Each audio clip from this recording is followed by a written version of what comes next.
السلام علیکم ورحمۃ اللہ وبرکاتہ۔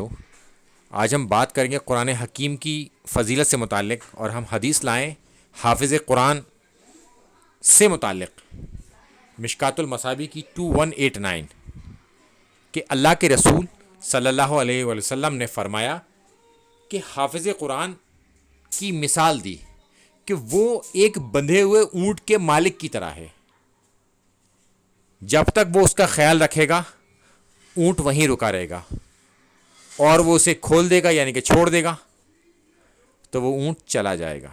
تو لہٰذا جو ہمارے ساتھی حافظ قرآن ہیں وہ لگاتار اس کی ورد کرتے رہتے ہیں، تو پھر وہ ان کے حافظے میں وہ بنا رہتا ہے، اور اگر وہ اسے چھوڑ دیں گے تو پھر وہ حافظ نہیں رہ پائیں گے، یعنی کہ وہ ان سے مس ہو جائے گا۔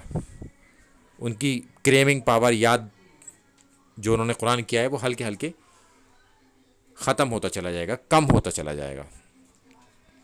تو لہٰذا قرآن کا ورد کرنا بہت ضروری ہے، اور ساتھ میں ایک بات کہوں کہ اس کا ترجمہ آنا بھی بہت ضروری ہے، جس سے ہمیں یہ معلوم ہو جائے کہ اللہ تعالیٰ ہم سے چاہتا کیا ہے، وہ کیا میسج دے رہا ہے ہمیں۔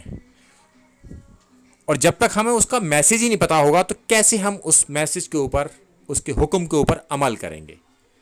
تو اس کا سمجھنا بہت ہی ضروری ہے اپنی مادری زبان میں، جو جس کی مادری زبان ہو اپنی مادری زبان میں وہ قرآن حکیم کو سمجھنے کی پوری کوشش کرے، اور پھر اپنے ساتھیوں تک وہ آگے بڑھائے۔ السلام علیکم ورحمۃ اللہ وبرکاتہ۔